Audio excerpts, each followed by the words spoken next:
All right, guys, let's talk about controversial topics. About 20 to 25% of advanced students, that's advanced Vora method students, avoid even discussing or thinking about controversial topics. Many students won't even be able to list controversial topics. I don't mean debate the topic, but actually can't even list the topic. That's actually very common. And if that's affecting you right now, it's no big deal. We've helped many students overcome this. But in order to do that, we need to understand where it comes from. Some part of your brain, if you're struggling with this, some part of your brain is actively telling you not to even think about these topics, not to discuss them, not to debate them, not to list them, nothing. And why is that? Well, usually that comes out of some kind of discomfort or fear associated with the topic. For some people, it's just the environment they grew up in. For example, in many cultures, it's considered very rude to discuss any kind of a controversial topic at the dining table or at home or anywhere.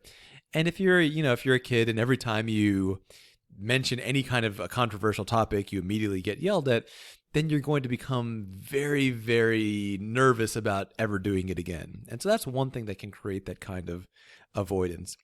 For other people, it's simply a fear that if they say the politically wrong thing, then someone's going to get really mad at them and yell at them. For other people, it's simply that they just don't like conflict. Some people just don't like conflict, and because of that, they avoid any topic that can create conflict. Now, there are many reasons that you can come to have this, that you can have this sort of a mental block, but you're going to be much stronger as a person if you can overcome that mental block. This doesn't mean you have to discuss controversial topics all the time. It doesn't mean you have to discuss controversial topics ever. But here's what I want. I want this to be a choice for you. I want you to be able to discuss controversial topics, and then I want you to choose whether or not you actually want to do it. The choice of whether or not to do it, that's up to you. But you must be able to do it. You need to have the skill and then choose whether or not to use it. So let's get into this. What is a controversial topic? A controversial topic is something that has no safe position. That's what makes them so scary. That's why it's so scary to discuss them, because a controversial topic has no safe position. If you come up down on either side of a controversial topic, half the room is going to be mad at you. So a controversial topic means that whichever side you pick in a crowded room, half the people are going to be furious at you for having that opinion. That's what a controversial topic is. Here's some things that are not. The women should have the right to vote. That's not a controversial topic. You know why? Because 99 or more percent of the population believes that women should have the right to vote. Very few people don't. So you can safely say that women should have the right to vote, and you're going to be socially okay. People are not going to yell at you or scream at you or be mad at you. And so your mind will be, so one thing that'll often happen when you're trying to find an actual controversial topic is your mind will try to trick you into something that looks controversial. Like, this looks like a controversial topic, but it's not really a controversial topic because everyone's on one side of it. Here's something else that your mind might try to trick you into thinking that saying something like the Patriots are the best team. Because most people don't agree. I mean, there's 50 states. Some people like the Patriots, a lot of people don't. And a lot of people certainly don't think it's the best team. But here's the thing, it's just not emotional enough. It's not emotional enough to really be the kind of topic that's going to get people super mad. So a controversial topic is something that gets people mad.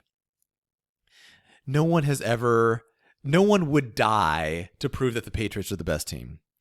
There have never been any major marches on Washington to prove that the Patriots are the best team. It's something like the Patriots being the best team. It's not a real controversial topic. Controversial topics involve protest. They involve tears. They involve fighting and anger. That's what a controversial topic is. And when we talk about controversial topics, they do have to be current.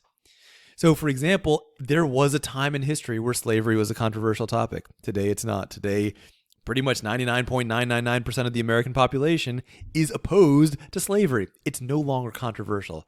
It was a couple hundred years ago. It is not today. So let's talk about why we need to develop this skill. Here's the thing. If you avoid controversial topics, someone else is going to control your reality. If you let somebody else dictate the rules, if you let somebody else scream and yell at you anytime you say something that they don't agree with, if you let somebody else scare you into silence, if you let somebody else terrify you so that you don't speak, that you don't express an opinion, then you're going to be living in somebody else's reality. Someone else is going to get to choose the world you live in. And I don't want that for you at all. I want you to consciously, intentionally choose your views. I want you to shape the world that you're going to live in. That's your natural right as a human being. Discussing controversial topics, not just about politics or whatever, it is about shaping your world and not letting somebody else shape it for you. And in this worksheet, we're going to be helping you build the skills that will help you analyze and consider these controversial topics.